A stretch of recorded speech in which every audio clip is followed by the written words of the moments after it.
Katie, I'm excited that you're on the show. You invited me to be on your show not that long ago, and it was a great conversation. And I knew that I needed to bring your energy to the Invisible Condition podcast. So I appreciate you joining me today.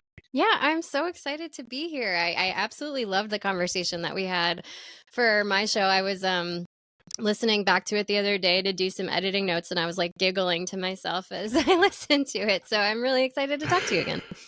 Yeah, I've had some feedback from friends and from family of just how good you are at interviewing, and Oh, that's and so it really nice. shows. I know you're a coach, and we're going to get into that a little bit as well. So for before we even get to, I want to actually introduce your show before we even get into the conversation, not save it to the end. But what's the name of your show? Yeah, so thanks. My show is called My Chronic Illness and Me. And basically, it's honestly not that different than your show in that I have people on who have all kinds of different chronic illnesses, and we just talk. We just talk about their lives and their experiences and their journeys. And really, the point of it is just to help foster community. As I know you know, it can feel so isolating to have a chronic illness sometimes. So I just want people to be able to share their stories and to see themselves and their own experiences reflected back in the experiences of others. Community is a word that keeps coming up over and over. And I've met others now who are in this space, this invisible condition, this chronic illness space. And there are great shows like yours, as well as others. And so, this is how we're going to end the stigma.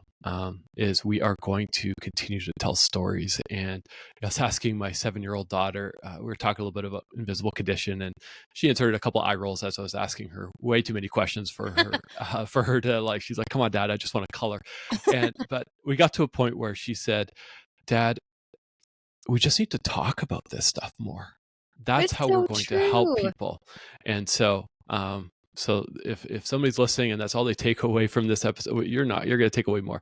We need to continue the conversation. But um, That's awesome. before, I sent you kind of a script or a flow of where I wanted to go, and I was pouring through your website, and I want to start a little differently. And I'm actually going to read a little excerpt that you have on your website. Sure. And it says, I spent years prioritizing that work or the work that you're doing, pushing my own health aside and gritting my teeth through the pain during the day, only to come home in tears and crawl directly into bed at night. That's heavy. There's a Yeah. lot of emotion in that. Let's start there. Talk to us about what was going on.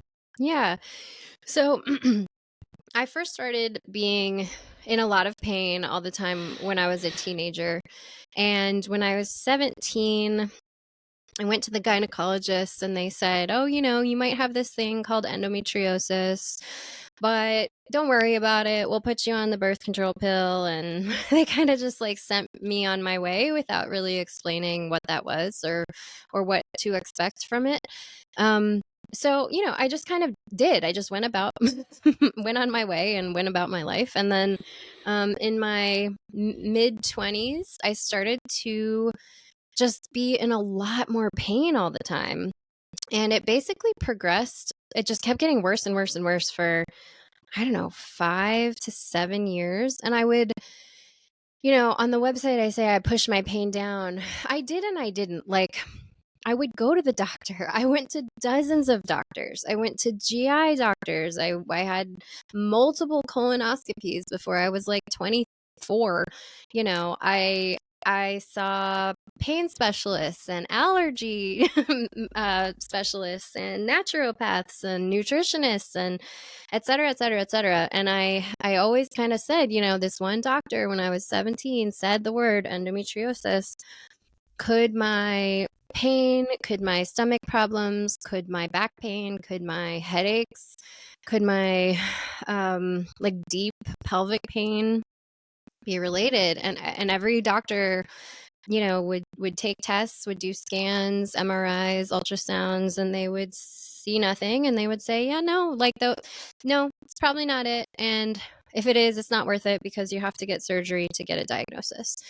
So, in the times between going to dozens of doctors, I just freaking got through it. Like it's funny, I call it my white knuckle phase because that's how I felt. Like I literally just felt like I would just go to work and, you know, kick butt at my job. I cared deeply about the work I was doing.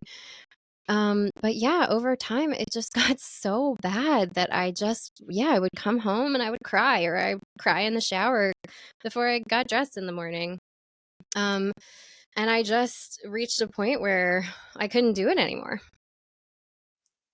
Let's unpack that a little bit. There's a couple things coming into my mind, and one is advocacy. That's I'm about talking about self-advocacy and the importance of that. And it sounds like you advocated for yourself for years. When you first heard that word endometriosis, and when you brought it back up with doctors, and it was, dare I use the word, dismissed, Yes. or just like, hey, it's probably not that.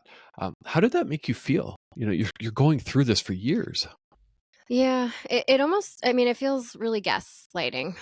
Um, and it's unfortunately something that many women, especially, and especially with conditions like endometriosis or adenomyosis or fibroids or PCOS, things that are considered but aren't actually necessarily like women's problems, um, really often get dismissed. And it felt terrible. It felt like I had to keep fighting and keep being like, "No, I know. Okay, I see that you're telling me this scan is fine and you didn't find anything, but like I know there's something going on with me. Like I should not be in this much pain all the time." And there were, long stretches of time where I just got so burnt out on fighting for myself and trying to find help and trying to explain it.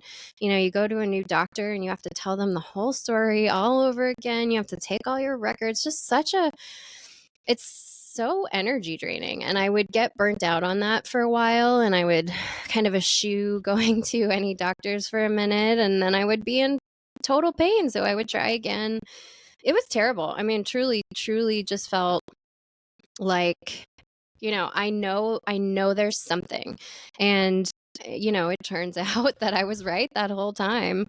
But it felt so isolating. I felt like I was just kind of fighting by myself to get anyone to believe me.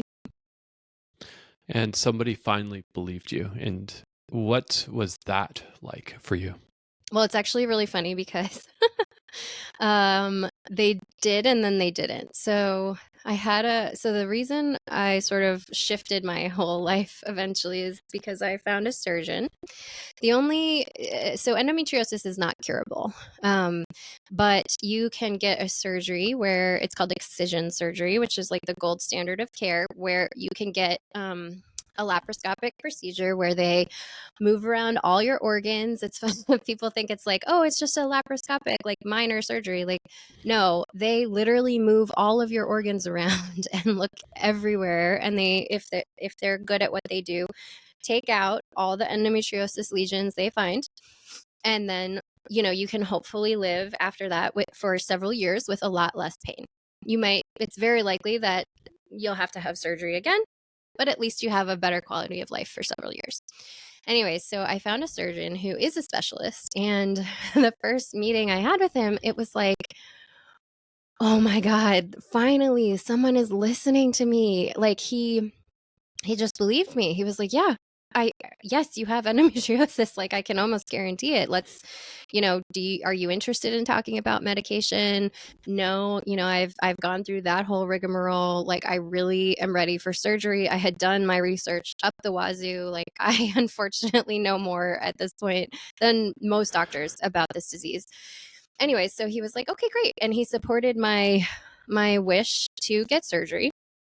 And I was so thankful. And then the day of surgery comes and I go under, my parents are there, my partner's there. I'm so nervous. I'm a redhead and redheads tend to wake up under anesthesia. So I like had a whole like panic about that. Um, anyway, so I wake up from under anesthesia, like, and I look at the clock and it's like 30 to 40 minutes after I had gone into the operating room. And my mom was there, and I was like, Mom, like, what happened? And she was like, honey, like, it's, and I was like, Mom, like, I started to panic because I knew that something must have gone wrong. Like, they must not have found endometriosis if I was under for that short of a time. So the surgeon basically says, like, yeah, no, you don't have it. You underwent this whole surgery. You don't have endometriosis. There were some spots that looked sort of, angry. So I took some biopsies, but this is not what you're dealing with. And Tim, I have never been in a worse, I mean, honestly, like depression, truly terrible spiral than the probably like 3-4 days after that, because I had been waiting for so long to have a doctor believe me, listen to me, to get this surgery. I had to take medical leave from work. I had to mentally prepare, and then to wake up and be told like nope was the worst freaking thing. And then 2 weeks later, I had my post-op and the biopsies came back and they were positive for endometriosis, which means that I do have the disease. And what it also means is that the surgeon, even though he's supposed to be one of the best specialists, didn't realize that I had it, so therefore didn't take it out. So after all of that, I had a huge surgery, had all this mental stress and spiraling, and then only to find out, yes, I actually was right this whole time, and it's still inside of me. Wow. Okay. Well, first off, thank you for trusting us with this story. That's an incredible emotional roller coaster. I'm trying to wrap my head around, even the preparing for surgery. I've had numerous surgeries, and the mental stress, Oh my God, yeah. physical stress, the preparation. It's just, it's not a walk in the park. It is. There's a lot that needs to go on just to get ready for surgery. Yeah. To wake up, look at the time and go, oh, that was short. And Yeah. then to be told, sorry, it's nothing. I can't imagine what you were going through. It was And terrible. how, you get the results, it's positive. Now what? What do you do now? Yeah, I mean, that was a whole. Luckily, before I actually had my surgery, like I said, I had done a ton of research. And so I actually did know that it's a pretty common experience, unfortunately, for people with endometriosis to have surgery and to be told they don't have endometriosis, and then only to find out later that they do. It's just they weren't with a surgeon who could identify it for whatever reason. So, there was a part of me that was like, okay, well, if he didn't find it, but it's not anything else. I've been to every other doctor, right? Like, I'm pretty sure it's this. Then I'm gonna have to like find someone else who will do this again. But that's such a daunting thing to think about after a major surgery. So, for a long time after that, I kind of focused on just simply recovering. Like, I had a couple months of medical leave from work. I was working with a health coach who I had met a couple months earlier. And through working with her and through taking time to recover, I realized like how deeply, deeply burnt out I had gotten through all the white knuckling I had been doing. And I decided that I was not going to go back to work. I quit my job. Actually, it's funny, like 2 days before the 2020 pandemic, like everything shut down. And I was like, oh, that's good timing. But in a way, it was good timing because I ended up taking like a full year to recover. It wasn't until a year later after my first surgery that I felt like myself again. I had totally lost myself in all of the pain and stress and mental taxation around this illness and trying to deal with it. And over the course of the year after my first surgery, I really found myself again. I've podcasted with many people now, like yourself, and that seems to be a theme. It's not uncommon where it's exhausting, and not just exhausting to be living with something that is maybe out of remission or is in flare, or just exhaustion from that condition that we live with, but the exhaustion of fighting for our own health and advocating for our health and dealing with, as you said, being gaslit, Yeah. not being believed. There's just so much stress and pressure just on that piece. Yeah. And um, and so, yeah, I hear you. I feel it. You know, um, quitting your job, just focusing on yourself, I can imagine was stressful in itself. Like for me, I get an idea stuck in my head, and then I act with urgency. And my wife and I talked about this recently, and she's like, "Slow down, Tim. Like I've got too many things on the go, and I need things to happen now." And so, how is that? Just, I know you're active in your career. You've got your master's. You've building this career to shutting it down. How did you navigate that? It was so hard. Yeah, I live in Washington, D.C. I'm like super type A. I had gone to grad school and was working full time while going to grad school full time. Then I got this career in the nonprofit sector for a great national nonprofit organization, and I was like, just kicking butt. Like, um, yeah, it was unbelievably hard to just stop. Um, I had multiple phases of panic of like, oh my God, like I am not contributing to society. What is my value? What am I even doing with my life? Why, what?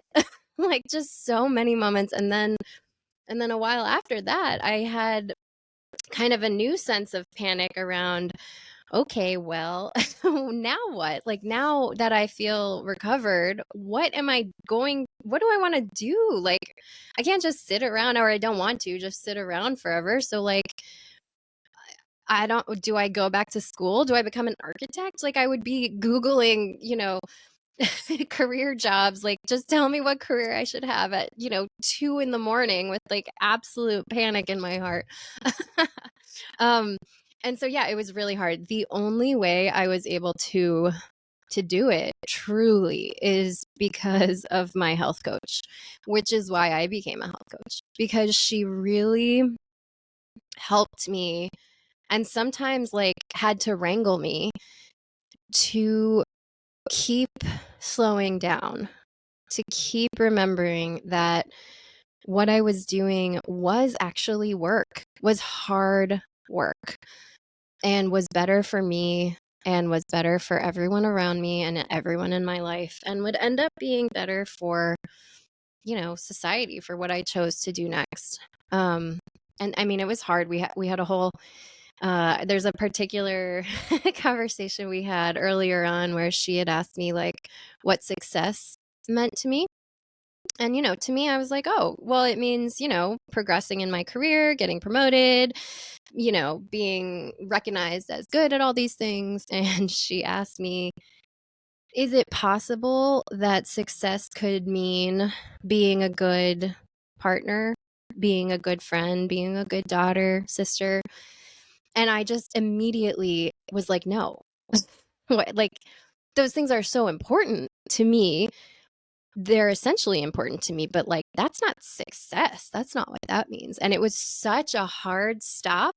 And it took, honestly, a very long time to, I don't know, like break down that mentality and then build it up to what it is now, which is much healthier for me.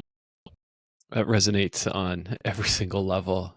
Just building a career, rising up in organizations, and then all of a sudden it's gone. Yeah. And after my last major surgery, my doctor said, take time, take 8, 12, 16 weeks to heal. And it was week 4. And I remember exactly where I was sitting in my house. It was on our patio, and it hurt so much to sit up. But I had my laptop on my lap, and I was looking for jobs because I felt Uh-huh. I need this. Yeah. And I didn't need it. Right. we're fortunate enough to have a bit of savings. A job ended, so there was no health insurance, no nothing. And so it was like, I just felt that panic. Yeah. Um, and then we threw it out to our friends and our neighbors and just, hey, like, we just need some support, and not monetary support, but we're going through a lot. Yeah. And by just throwing it out there, it was the amount of support was incredible. That's Complete awesome. strangers reaching out. And so when you say that, just taking a moment for yourself, we live in this world that moves way too fast for us. Yeah. I don't think we're designed to move this fast. We're inundated with social media. We're inundated with all this stimuli that says we need to do more, and we need to strive for that promotion, because if we don't, we're not succeeding. Mm-hmm. But I love that. Like, what does success look like to you? And redefining that for yourself. Um, and so here you are now, right? You left that job, you had a health coach, you wrestled with all of this. You still have your diagnosis, right? Endometriosis doesn't go away. You Yep. didn't go for a second surgery, and or I did you did go for a actually. second surgery? You Mm-hmm. did. Later Okay. on. Whereabouts where and so you went for that second surgery, and here you are now. Mm-hmm. And how are you doing now? Yeah. Yeah. So it's funny that because my second surgery was actually only in October, so it's pretty recently actually, and I'm doing so much better. Not just because of the surgery, because of the fact that I took the time that I needed to like fully and truly recover from not just the physical trauma of surgery the first time, but the like mental and emotional trauma, as you were saying, of fighting and hiding. And then I figured out that I wanted to be that person that my health coach had been for me for somebody else. Like if there were somebody that I could help figure out that, here's what success looks like to me, or here's what I want from life, or I'm really struggling to balance this illness with my job, or whatever it is. I wanted to be that person for somebody else. And so I took training to become a coach, and I started this business. And it's funny because every now and again my type A like self will try to poke its head out and be like, you got to do more. Hustle culture. Like, this is your business. You're an entrepreneur. You should be working 20 hours a day, blah, blah, blah. And I have to sort of like go back to my roots now of like, whoa there. That's not what success is to me. What success is to me is taking care of myself, listening to my body. So if it's, a Wednesday morning and I'm supposed to have a call and I really need a nap, then I I listen to that and I honor that, which is very, very different than what I used to do. And it's building this work and helping others while taking care of myself. While also being a good partner, a good sister, friend, etc. That is what success looks like to me. It's like that integrated version of myself. And I think part of the reason that I feel so good now and I was even able to undertake a second surgery was because I had done all that work to have that sort of foundation. It just highlights why coaches exist, like yourself. And some are blessed to have great friends who can ask those prodding questions, those big questions, those existential questions to get us thinking. And there's so much power in having a coach just to understand what's important. And that simple question, if somebody's listening to this and is really struggling, it's sitting down and just even defining, what does success look like to you? Yeah. I wrote a piece on self-advocacy recently, and it starts with just writing down like what matters most to you. Yeah. What are your values? Because that is going to Yeah. help you inform the direction of your self-advocacy journey, right? If you Absolutely. value curiosity or being heard, but maybe you don't, and so that's also going to inform how you're going to show up in your advocacy journey, like yourself advocating for years, undergoing gaslighting, finding a doctor to believe you, to just go and undergo surgery to not believe you and then get proven wrong. um, I'm curious, did you send that doctor a follow-up email and say, "Ha, I told you so"? Oh, I've wanted to so much. No, I never did. I probably should. It's funny. The second doctor I went to for my second surgery uh, is also in my area, and he was like, "Why did you go to him first?" I was like, "I don't know." So Y- I've had a lot of laughs about it now, but yeah. not. Yeah, That's what we can do, right? We just look back and go, well, I can't change that. I can't right. change what happened, but how does that now inform your advocacy journey and the work that you're doing now? And I just You kind know, of want to take a, and yeah. Oh, sorry, you know what? I was just thinking. I don't think I've really ever thought of it this way before. You just were talking, but in a way, I think that if I had had my second surgeon first, I would have been much more likely to just sort of like go back to my life the way it had been, um, rather than like really needing to take that time to figure out everything. And so, in a way, I guess I'm grateful for the way that that happened. yeah, in a strange way, Yeah. when we look back and go, okay, this journey, the journey you've been on and I've been on and others have been on, um, we look to where we are now, Mm-hmm. and would we be here?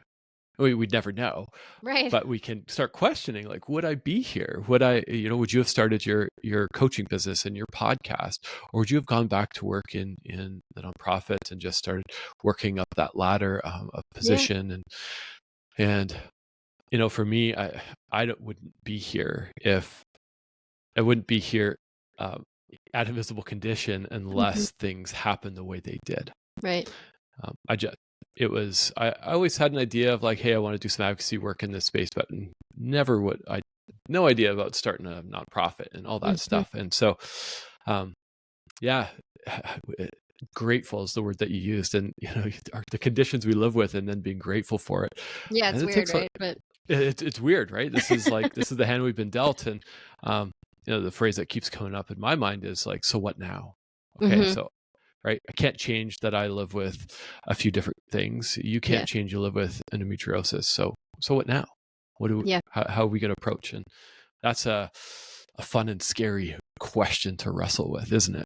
Yeah, fun and scary are the two good words for it.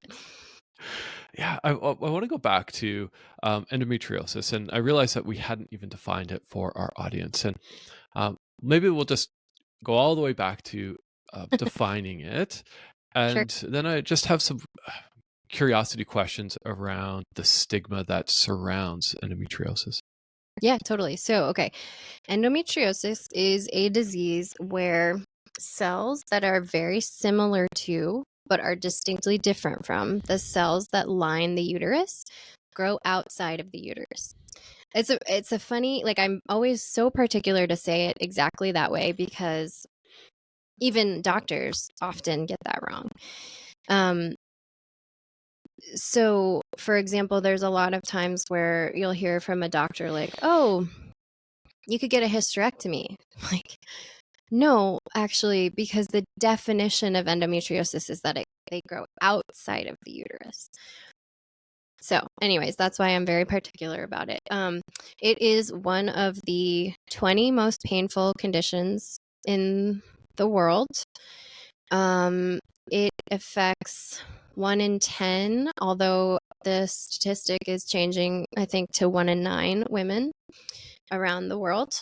And it's interesting too. A couple things. So many people think about it as like a women's issue because it has to do with the pelvis and the pelvic area. They've actually found surgeons and doctors and researchers have found endometriosis on every major organ of the body. So that includes the lungs, the heart, the brain, the liver. It is not just around the uterus and on the fallopian tubes. And although it's very, very rare, endometriosis has also been found in people biologically born male. So those are two important factors for me to just make sure I say out loud, because to your second question, a lot of the stigma is around, oh, but that's your pelvis, that's your uterus. Don't talk about that. Like, nobody wants to hear about, how people think it's just a painful period. It's not. It's a full body, full time, extremely painful and sometimes debilitating disease. I'm just sitting with that for a moment. When you say one of the top 20 most painful conditions out there, that's something that I hope our listeners just take to heart. When somebody says, hey, they live with endometriosis, or they know someone who does, it's not just, as you said, a painful period. Yeah. Or, it's a women's issue. It's serious. Yeah, it's serious. And yet there's still so much stigma, especially when it comes to women's health. Yeah. I heard something last week that or the week before we're recording this, I can't get into the details of it, but it was around women's health, and a company had put out some content, and a decent number of people unsubscribed of a specific gender. And that just blew my mind. And so when it comes to health, and if it's not just, oh, that's a women's health problem, I don't need to know about it. It's like, yes, we all need to know about it, because that's how we're going to end the stigma. Yeah. And so when you hear that, what comes to mind? Your anecdote, you mean, about the company? Yeah, it's not surprising at all. It's so frustrating, though. I mean, okay, think about it. 1 in 10, or more likely, 1 in 9 women around the world deal with this disease. And still, the only way to get a diagnosis is to be cut open and have surgery. And still, often, including me, when you do have surgery, you're still told you don't have it. It's like, think about if, 1 in 10, I think I might get the stat wrong, but I think it's similar to the number of women in America who have diabetes. It's a very common disease. And the only way to get diagnosed is through surgery? What? Like, that's insane. That's ridiculous. That is. I've tried to wrap my head around it, and if a doctor said, yeah, the only way we could diagnose you is we're going to have to cut you open. Mm-hmm. That's a lot to process. Is, okay, well, do I just live with this? Or I can't imagine the thought of going through some people's mind of, well, like, why? Like, don't they believe me? What can we do here? And having to undergo a surgery that's not just, you're in and out. You have to take time off work. And this is where, I was reading a stat, 1 in 4 people in the US and now Canada, I think Canada was 1 in 5, and I think they're changing that stat to now 1 in 4 live with a disability.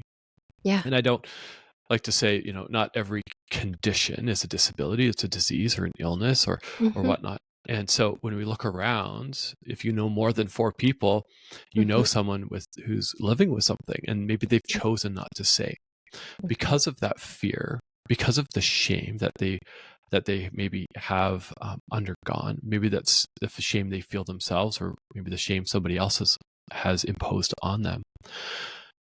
It kind of breaks my heart, but also gives me hope. Like people like yourself who are just like, no, we're going to talk about this.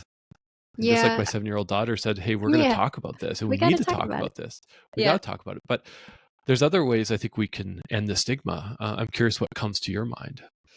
Yeah, I was thinking about this a little bit, and I think kind of 2 things come to my head, and one is more micro and one is more macro.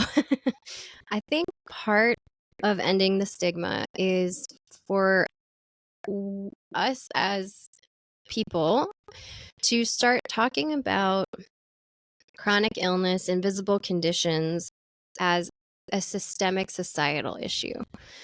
So we as a society in my opinion, are not good at knowing how to deal with people who don't get better. We, we expect people to get sick and then to get better.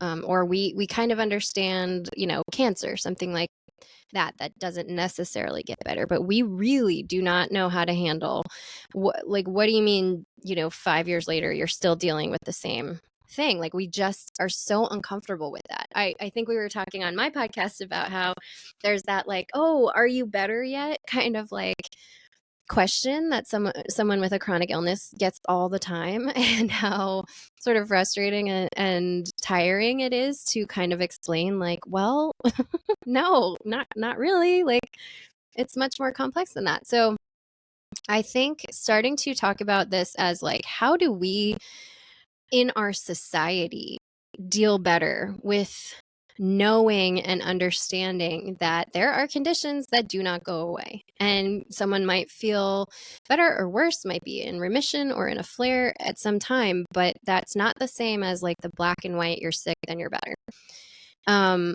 Because I think that would help us kind of take the burden off of individuals to do so much explaining and advocating and labor, honestly, mental and emotional labor, to explain this to everyone in their lives. So that's one thing. And then I think the second thing is more actually on the individual level, which you kind of mentioned earlier. I think it's like about self-awareness. A lot of people who come and work with me because they're dealing with this chronic illness and they're really struggling to balance taking care of themselves with the other parts of their lives. So, their jobs or their family or friendships, whatever that might look like. And I think a huge part of ending stigma is to really think about, where am I out of balance? Where in my life do I put on a mask and pretend that I don't feel as much pain as I actually do? Or who am I afraid to tell the truth to? Who do I worry that if they know this is what I'm dealing with, they'll treat me differently? And I think with that self-awareness comes the next question, which is, what would balance look like? What would integration look like? And how would it look different than what I'm doing right now? And that's what I try to work with people on. So I think it's, those two things, like one on a bigger societal level, and one is more of an individual question, like, how do I really want to live my life, and how do I integrate this disease or this illness into my life rather than siloing it away? It's an important question. I like how you said, "Who am I afraid to tell the truth to?" And that word "truth" makes me uncomfortable in a good way. It makes me uncomfortable because you look at friends and family, and for years I hid it. I hid that the fact that I have Crohn's, and Yeah. that I would not participate in things, and to the point where people just stopped inviting me to things.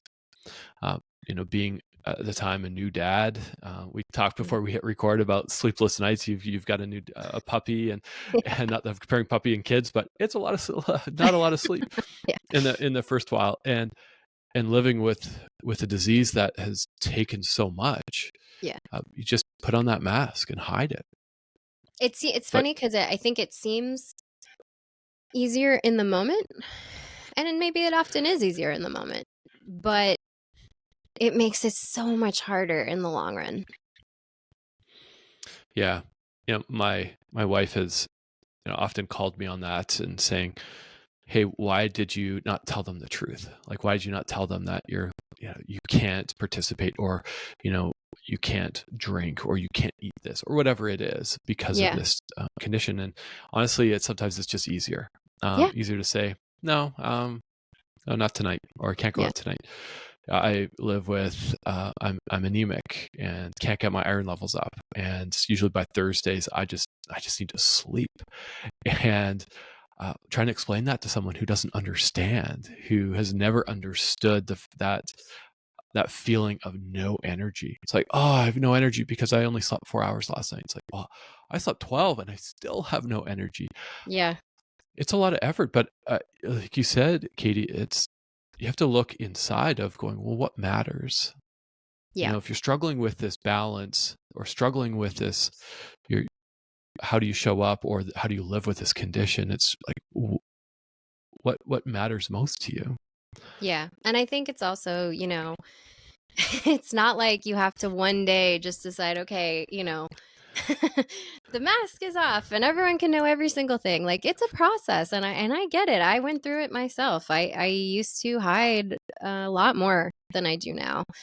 It's a lot of work to figure out, okay, like, who might it be comfortable to tell a little bit more about today? And then what's tomorrow? And then, it's a process to get to the point where then at the end, you're living like a fully true and integrated life where you're not afraid to share what's going on with you. And you're also not afraid to stand up for what that means you need. Mm-hmm. Yeah, understanding, finding out what you need, and practicing. And so I've shared with people myself is practice it. Maybe Yeah. it's with a partner or one of your close friends, or maybe it's in the mirror because you haven't shared. It's just practicing and understand. Maybe it's, I don't know what I need, but I just feel I need to share this, or hey, I need this. And for those who are on the other end, who are listening to this, how do you want them to respond?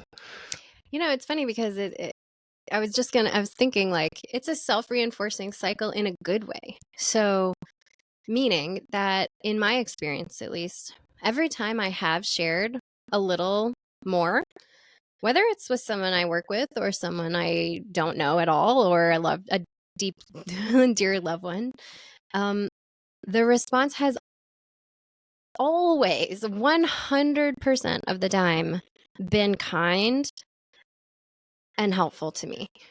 So that makes it easier to do it again the next day, right? Like, I think the more, to your point, you practice, the more you kind of realize, like, oh, the world is actually not going to fall apart if I need to just be who I am right now. And so I guess, to people listening who would be on the receiving end of that, like, think about what it might be like to share that kind of information with someone and how vulnerable that person is being. And I think inevitably your response will be lovely. Mm-hmm. Yeah, most people don't have ill intent, Right. and people might say something without thinking, Hmm. and it's then your choice. If you've received something that's like, oh, that's questionable, it's our choice on how we're going to react. Is it Hmm. just a gentle correction? Is it, all right, gloves are off, we're going to go at it now, and I'm just going to tell you what I think. I don't always advocate for that response, but it's an opportunity to educate and Hmm. even say, hey, that's not helpful. I was recorded with somebody recently, and he said, if somebody he shares with somebody what he lives with, and the response starts with at least, he knows Mm, it's not going to be a good response, that's such a but he good point. uses that as an opportunity to then gently correct and say, Hmm. that's not helpful to me, because my normal, and this is my words now, is my normal is different than your normal and Right. different to somebody else's normal. So I live with Crohn's disease, and it's very different than other people I know who live with Crohn's disease. Hmm. They You can't compare. Hmm. Endometriosis might be different for you than somebody else, and we can't compare. And I think that's a problem we have with in our circles and in our society, is like, oh, you hear it, it's like, oh, you have arthritis, oh, your joints must be sore. Yep. Well, that's not the case for everyone. So it's that approach of curiosity. But um, for someone who is listening and who needs and just feels that they need some support or need to get something off their mind, or maybe considering a coach, I'm curious if there's a couple common themes that you've seen within your coaching clients that might help somebody else who's going through that journey themselves. Yeah, absolutely. I mean, I think which is the whole point of your podcast, communicating is really difficult. I was talking to someone a couple months ago who said, I said, obviously we can't get rid of your condition, but if we could wave a magic wand, what would you want? And she said, all I really want is to be able to explain to people whom I love how difficult this is and for them to understand. And to me, that's so powerful. She wasn't saying, I don't want to be in pain. She wasn't saying, I don't want to have to miss work. I just want people to understand me and to hear me. And that's something that can be really challenging. Yeah. Yeah, that's powerful and challenging, as you said, because I was writing a note, is how do we help people understand? And so it's almost that cycle, right? Of, well, I don't want to share because I don't know if they trust, or if I don't know if I can, but I want them to understand. But they'll never understand if I don't share. And so we can get into that cycle. And I think that ties right back into our earlier part of the conversation, is understand what's valuable to you and important to you, and unpack that. Sort of exactly to that point, I think it's one thing that I think is sometimes difficult, but also really powerful to continue to remember as someone who lives with chronic illness, is that it's not a static thing, right? Like, it's a constantly evolving process. So, 1 month I might be feeling like I have the energy to do that gentle correction that you were just talking about, the person you spoke to does. And, the next month I might be in a pain flare and I might decide, actually, it's more valuable to me right now to protect my energy. And so I'm not going to do that. It's not like a black and white, like when someone says X, I say Y. It's a really continuous process to check in with yourself and like notice what you need and listen to yourself, and then decide, like, how much am I going to let people in, or how much am I willing to share right now today. It's something that's constantly evolving and iterating. Yeah, the question that one of the questions I'd like to wrap up with is around self-advocacy, and I feel like we've talked a lot about it. I think this your expertise as a coach has really come out in really starting at that personal space, like you said, that micro and that macro piece. I love what you said, is it's not a linear process. It's not just black and white. It's not like I live with a chronic condition and I'm now going to tell everyone, Right. or I might not tell anyone. There's so many nuances to it, isn't there? Yeah. It's funny because, you know, as you probably have learned, starting a business, you start a business to do the work that you are passionate about, right? Which for me is coaching.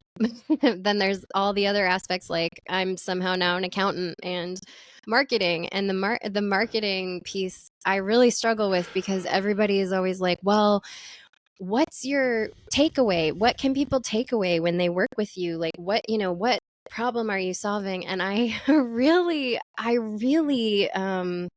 react badly to that, because of what you just said. It's different for everybody. Like, everybody living with a chronic illness, yes, there are common themes. Absolutely. We all deal with a lot of similar experience, but my version of balance and integration and success could look totally different than yours. And so why would I try to dictate to you what yours should look like? So I kind of bristle at that, and I push back on it, because it's just so important to me that each one of us figure that out and discover what that is for ourselves. And then it's my passion to help people figure out what that looks like, and then how to do it. That's where it starts. We could go to social media and read any business book, and you and I share this this maybe love-hate relationship with marketing, Yeah. and it's like it's Hate, necessary, hate, but maybe. hate. It's I love it. You know, yeah, I'm looking to outsource my own. It just, you're talking about sucking energy out of me, and it does. And Right. but yeah, it's I just want to do the work. I don't want to be an accountant. I Exactly. don't want to be all those other things. But Katie, as we wrap up, I want to end just on a note of encouragement for our listeners. Somebody who maybe living with something that is invisible, a chronic illness or disease or disability. What do you want to end off with? What do you want to share with them? I think I just want to share that I don't know, like in my experience and in the experience of people I work with, and also every single person I've talked to in my own podcast, the more you fight for you, the more others fight for you. And it's so scary. It can feel so vulnerable and no, our society is not set up for it, but there's a way, there's a path to really think about like what that looks like for you, and I think you'll be pleasantly surprised by the reactions you get back for the most part. I love it. That's a good place to wrap up this great conversation. I learned a lot. I went into the conversation knowing a little bit about endometriosis, not a lot, and you've helped open my eyes and my world to this painful condition that so many people live with. And so thank you for that.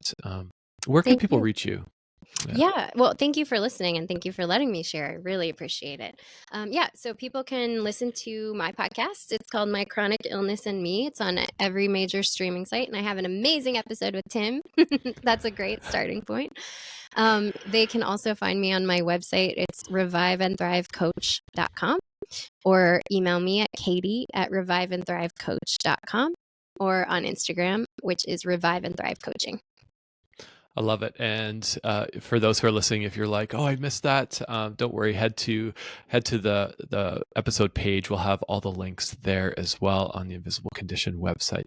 And for those who are listening, what helps us end the stigma of invisible conditions is by sharing out these episodes. If you like what you heard, if you have more questions, share it with your friends, your family, your colleagues, strangers, airdrop it to someone. I don't know what you got to do, but this episode here, as well as any episode on Katie's show as well, that's what we're going to end the stigma. We're going to keep talking about our conditions, and because we want to create a place where we don't feel like we need to hide if we don't want to hide.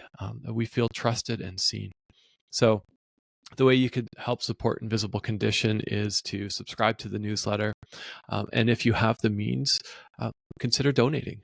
The donations go directly to support the publication, the editing, everything to get episodes like this off the ground. So for those who have supported, thank you so much. And I hope everyone has a great day. Thanks again, Katie, for joining us. Thanks.